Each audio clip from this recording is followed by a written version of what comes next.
I'm Colin. And I'm Megan. And this is Pet Sitter Confessional, an open and honest discussion about life as a pet sitter. Hello, and welcome back to another episode. Thank you to our patrons. We had a new patron last week, Teresa R. Thank you so much, Teresa. We are so grateful for your support. If you would like to learn more about supporting the show for the price of a cup of coffee, you can go to petsitterconfessional.com/support. We also want to thank Pet Sitters Associates for making this show possible. In our Sitter Confessionals Facebook group, Eric Curry, who we interviewed back in episode 63, had a great question. He asked if anyone had ever had a nightmare where they missed a drop-in check. There were a lot of yeses, and we agree. Yes. Yeah. We have definitely had those nights we have woken up in a cold sweat because we thought we missed a client or we left a client outside at night. Those are really scary. We now always make sure that we have a paper and a digital copy of our schedule so nothing slips through the cracks. And we count all of the dogs. I make sure we count all the dogs before we go to sleep or we leave the house. It's not foolproof, though. I think that no matter how long you've been a pet care provider, you'll always feel like you're missing something. If you've been with us and listening since the very beginning, you know that our first few episodes were centered around kind of starting your business. And so we wanted to revisit that since it's been over a year now and life has really changed drastically. Thank you, COVID. Mm-hmm. And so whether you've been a pet sitter for 6 months or 6 years, we hope that this will be helpful to you. You may feel like you already know all this, and great, but hopefully there will be a nugget or two that you can use in your business. Yeah, even though you may feel like you have the meet and greet down pat, it's always a good idea to reassess what you could be doing better, what we could be doing better as well, and how to make that process faster and easier for the client from their perspective too. So during our Back to Basics series, we're going to be revisiting some of these topics and services in the pet care industry with the post-COVID world in mind. And the first one is the meet and greet. So what is a meet and greet? It's the meeting between a pet care provider and the pet owner to obviously meet the pet, to assess the temperament, to get to know the pet schedule, and to really answer any questions that the pet parent may have. It's a really great opportunity to start building that trust right from the very beginning and get off on a really good foot. Which is why you should definitely have one. Yes, you should have one. We understand that there will be times where you are not able to have one because of scheduling restraints or a repeat client, unless something obviously changes on their end. You board and the client may be from out of town. So this actually happens to us an awful lot around the holidays or when the state fair is in town because people are traveling from long distance in and need someone to care for their dog while they're there. And then they pick up and they leave and go back home.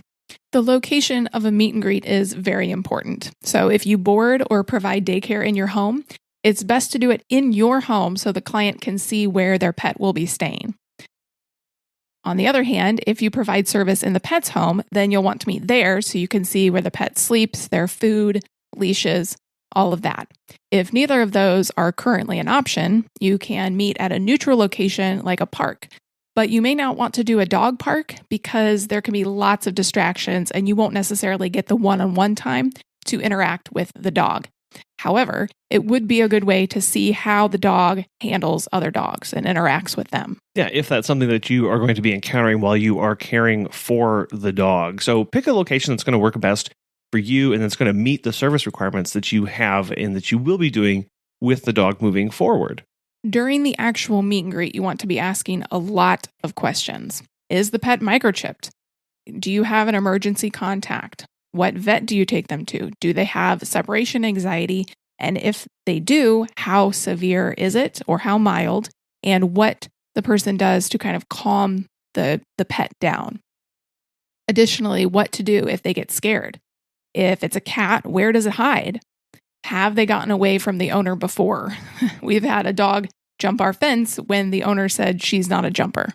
So that was... Surprise! Yeah. Do you allow the cat outside? Are you working on any commands or trainings? Does your dog dig in the backyard? Do you have a side gate? Last week, Colin went over for a meet and greet, and as the meet and greet was happening, the lawn guy came over and left the side gate open, and the dog got out. And while I was leaving the meet and greet, I saw the dog that I had just met running through the streets. And so I had to go and get the dog and bring it back to the owners. Well, and it was for an elderly woman. And so thankfully you were there to run after the dog. Yeah, because I don't know what else would have happened. And actually that gets to another question to ask during a meet and greet is, will there be anybody else over at the house while I'm supposed to be there or caring for the dog? Like the yard crew or a cleaning service or heating and air people or anything like that, so that you know the status of the house, the doors, the gates, all of that can change if somebody's coming over and you don't know about it. Like you need to be made aware of that. And obviously these questions are going to look different based on the service you are providing. In the sitter's home is going to be more about reassuring the owner that the dog is going to be comfortable and safe in your home, as well as making sure that the dog will abide by your, quote, house rules. If it's in the client's home, particularly with house sitting, it will be about making sure you are okay with staying there and knowing where everything is for the pet, making sure the home is clean, it's in a safe neighborhood, and knowing where the water valves are in case a pipe bursts or an oven breaks. It's those kind of questions. If you're going to be caring not just for the person's dog, but for their house as well, making sure you are including these questions about house care, house maintenance. Who should you call? Do they have a favorite repair company that you need to be calling if something like that happens? These are an awful lot of questions as well, and they can get kind of complicated and tedious. So something to think about is how you are going to get the questions to your client before or during the actual meet and greet. So we have our clients fill out a meet and greet form before they meet us. They can either fill it out in the app or print it out and give it to us when we meet. This means that by the time we're actually physically meeting them and talking with them, we have all of the basics covered and we can work on getting to know them. So if you choose to have the client answer these questions during the meet and greet, that's fine. Just know that the owner may not be as attentive because they'll be really busy filling it out.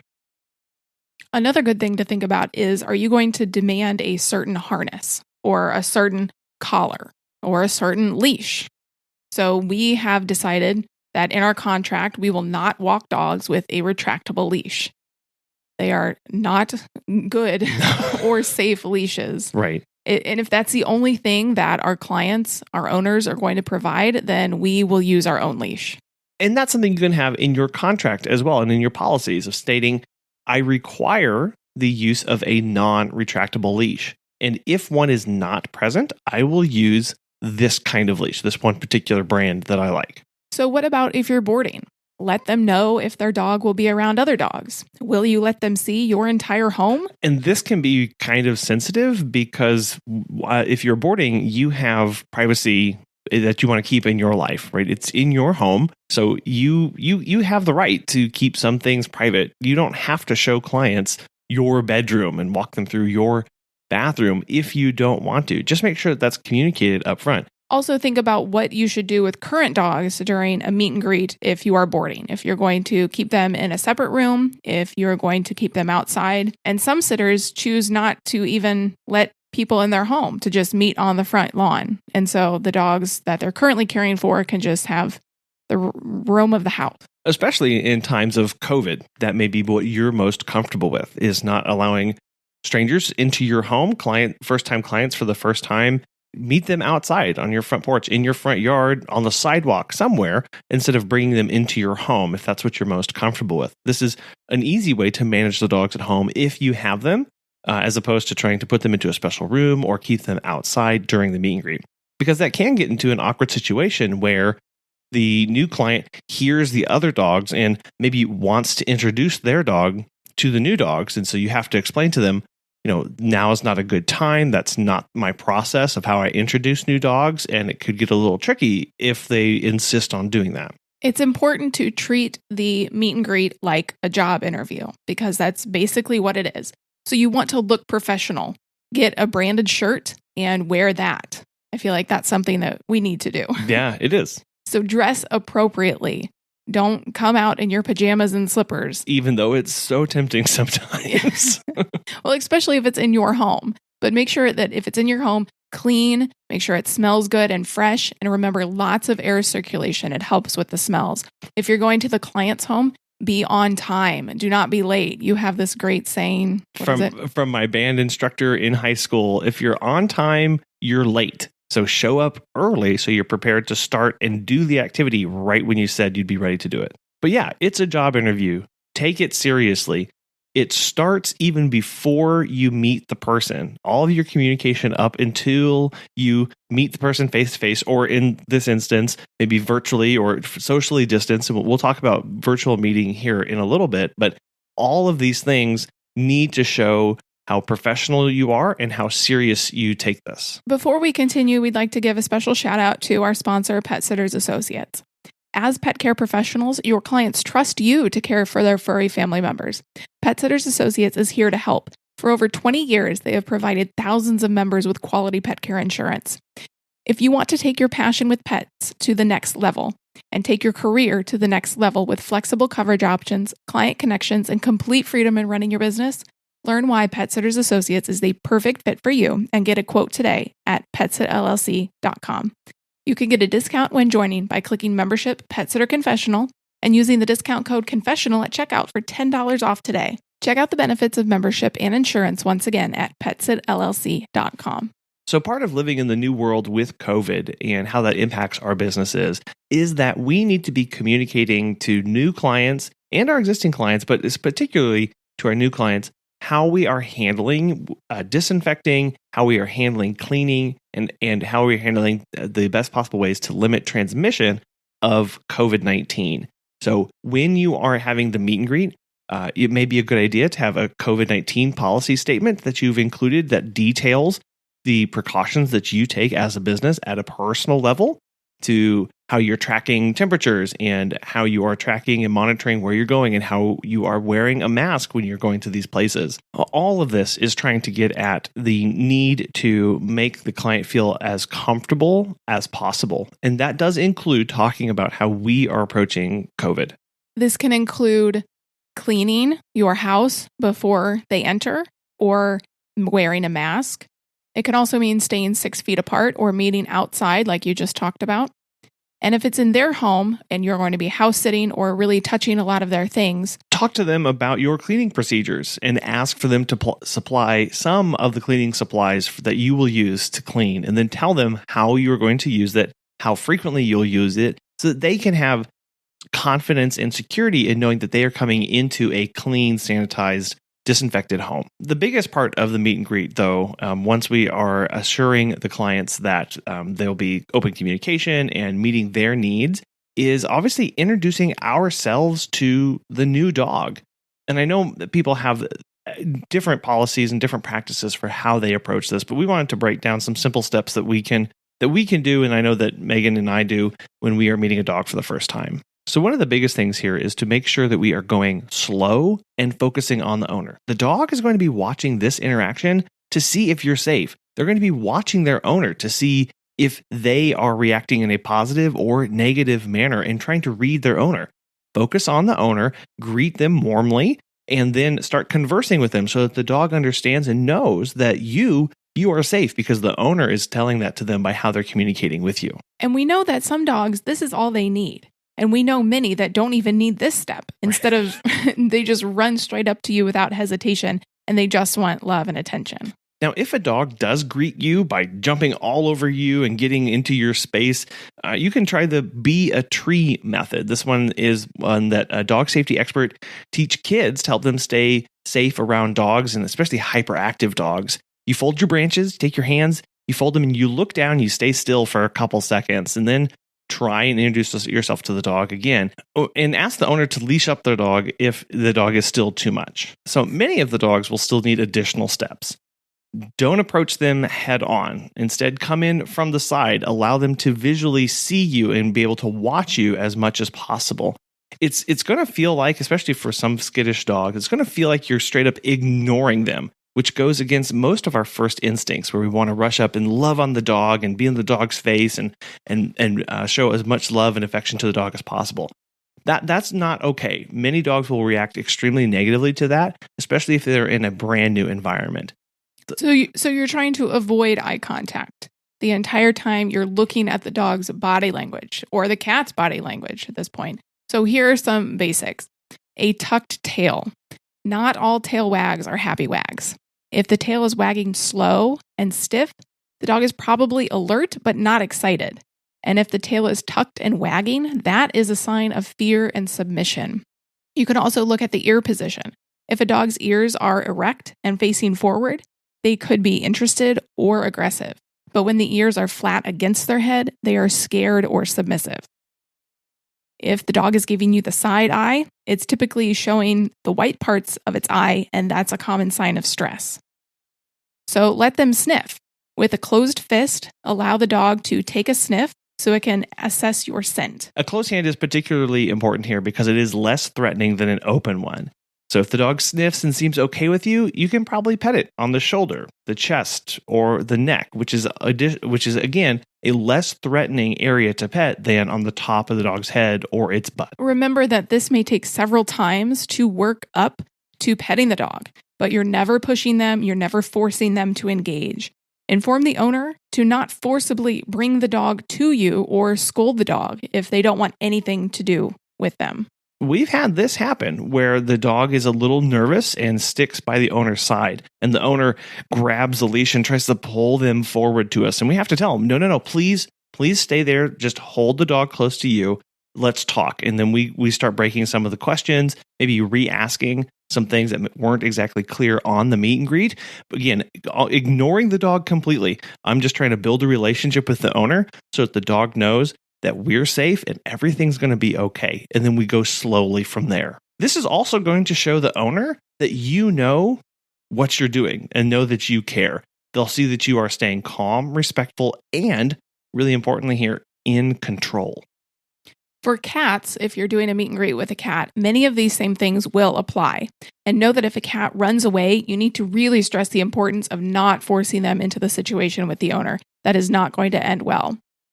Obviously, this part is very hard in social distancing times and in a virtual setting, but you can still get a feel of the pet's normal behavior, and they can begin to get used to hearing your voice before you suggest a no contact intro on the sidewalk or in their yard. So yeah, that's a good way to do this. Instead of doing a meet and greet where you're able to physically touch the dog, and maybe you don't want to take that step into virtual, but you can still do a no contact where you're talking to them through or over a fence, or you meet them while they're out on a walk and you walk a few paces beside them. So you can still get to know them and the dog can still get to know your voice and all those things. At the meet and greet, it is crucial to discuss payment. Are they going to pay before the service starts? Are they going to pay a deposit of half up front or all up front? You really need to discuss this because you don't want to be left in the lurch of you providing the service and then them not paying, and you're going to have to chase them down for payment. This is important too because you may have already sent them a copy of your policies about when to pay and how to pay, but don't assume that people have read that. And be confident in having that conversation. It can feel icky. It can feel not fun to have a conversation around payment and money, but you have to have that. At least remind them of those policies if you sent them over. And if you haven't, send it to them and still explain what those are. Also, if you give a discount, many sitters don't, but some do for either an additional dog or for referrals. And know this going in. Know what your discount policy is before you even meet somebody, because somebody eventually is going to ask you, do you give a discount? How much can I get off on this? Know that that's going to come up and have an answer ready for them. Discuss communication expectations at the meet and greet. This is a big one. How often and when will you, the sitter, update the client? Is the client able to get updates? And what is their preferred method of communication? Are they okay with photos and videos? Can you post them on social media? We have a media consent form our clients sign before we'll provide service. And then get a key or use a lockbox or get a code and double check that code and double check that key works. Yeah, you don't want to be in that situation when somebody goes, this is the key to the front door. and it's actually the key to the gate, which doesn't do you any good and you don't get access to the house. So check the key with the owner before you leave. And you mentioned about getting updates by their preferred method. We actually just sat a dog who, as they were dropping off the dog, said, "We will be in the middle of nowhere. You can send updates, that's fine. We're not going to get them till we're back in town tomorrow or the next day." And so it was kind of like this, we're still going to send updates, but we didn't expect to hear anything back from them. And that was really nice, because sometimes you send all these updates and you don't hear anything from the client. Still, have it in your policies of how many updates that you give. Some clients may ask for more. And so see if that's going to work for you and talk about that with them. Some clients may say, "I have enough pictures of my dogs in my home. I don't need any more."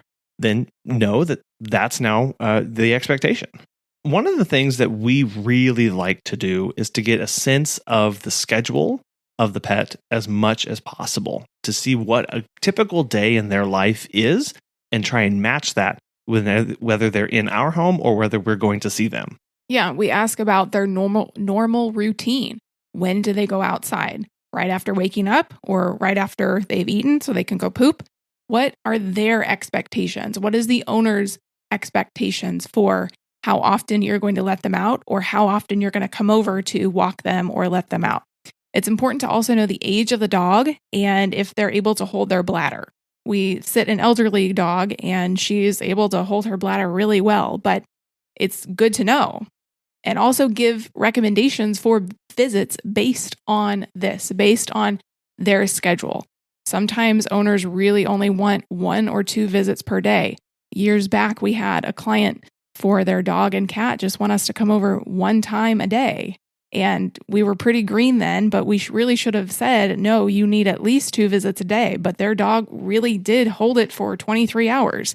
And that was crazy, but not something we would do today. No. And I absolutely not and recommend against that. And working in some other possibilities for taking care of that dog in that instance.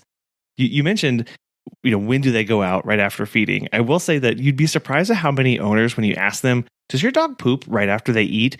Some owners will say, "No, that's not a thing." Other owners will be like, "You know what? You're right. They do. They need to go out after 30 minutes after they eat to go outside and go poop or go pee." Write that down. Make sure you know that so that you can stick with that schedule and you're not messing up the dog or anything like that. Well, and so also you're not cleaning up messes, Right. whether it's in your home or in the client's home. Absolutely. If you are going to the client's home to provide service, especially if you're house sitting, make sure that they inform the neighbors. It's really for your safety, and let them know if you're wearing a uniform. You might have a decal on your car, and let them know the expected times that you're going to be there. This sounds like an awful lot to me. Like, are you serious? Like, you need to be having the owners tell their neighbors that somebody's come over to take care of their dog? Yes, absolutely. Your safety, your life, or that of your staff could be on the line because of this. If somebody gets confused about who's over at the house, they've never seen them before, it's late at night, it's early in the morning, they have a hard time seeing. If neighbors don't know, neighbors could potentially make a phone call that could put somebody in jeopardy. We've mentioned a couple times already about the importance of the meet and greet, and the goal of the meet and greet is to give you as much information as possible about the client and their pet, but it's also to reassure the owner, reassure the client, and take away any of their anxieties about this. So if it comes down to it, recommend a practice run, a trial. So instead of the owner coming over and dropping off their dog for 15 days straight, have them come over for a daycare or start doing drop-ins and checking on them once a week or twice a week before they go out of town to do a practice run and just see how it's going to work for everybody. And this especially is important because we're all wearing masks now. So if the dog is very scared of strangers in general, and you're wearing a mask, they're probably going to be even more fearful. So getting to know the dog, them getting the dog getting to know your voice, your presence is important. Now, all this to say that if you are still not comfortable doing an in-person meet and greet, or maybe your client isn't, then we need to start looking into taking these virtually and doing these over the phone or doing via webcam. How are virtual meet and greets different than in-person meet and greets? Well, first, you aren't going to be able to interact with the dog.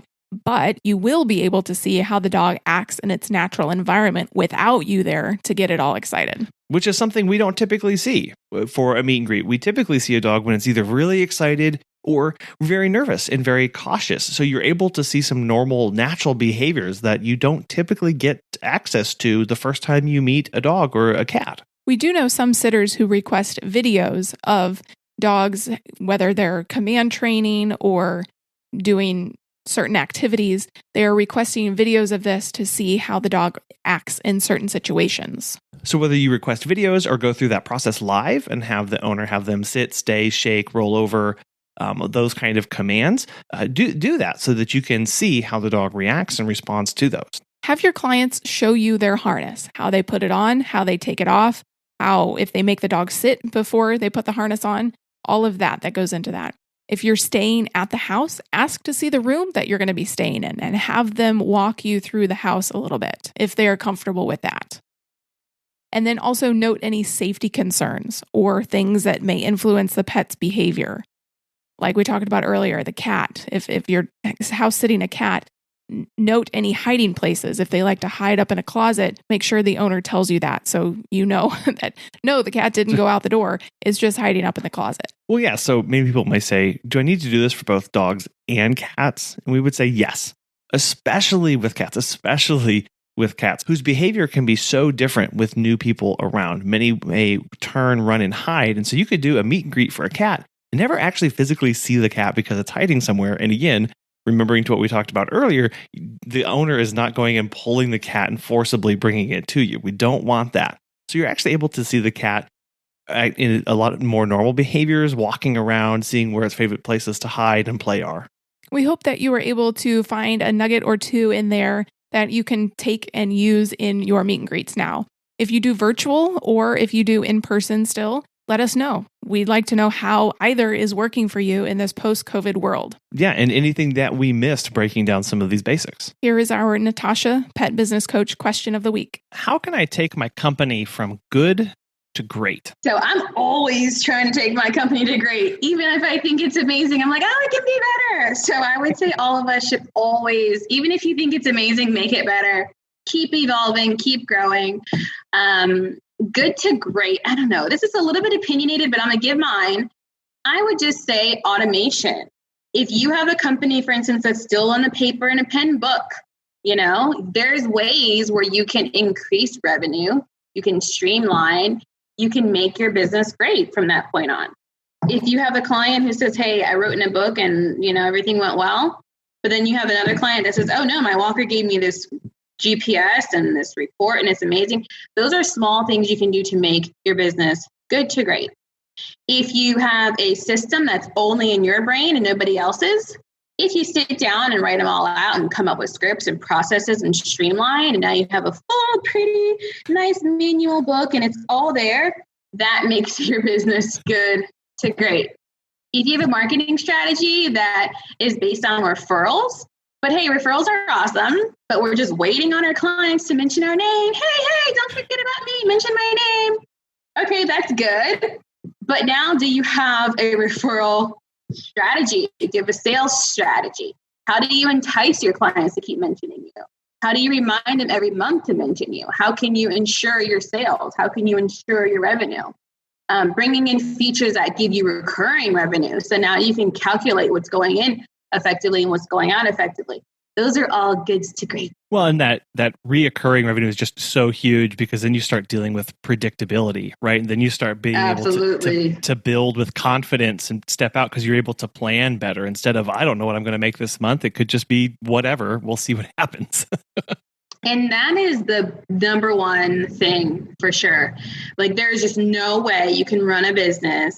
People do it every day and I'm sure it's good, but greatness is being able to say, I know how much staff I need. I know how much supply I need. I know how much money I can put in ads.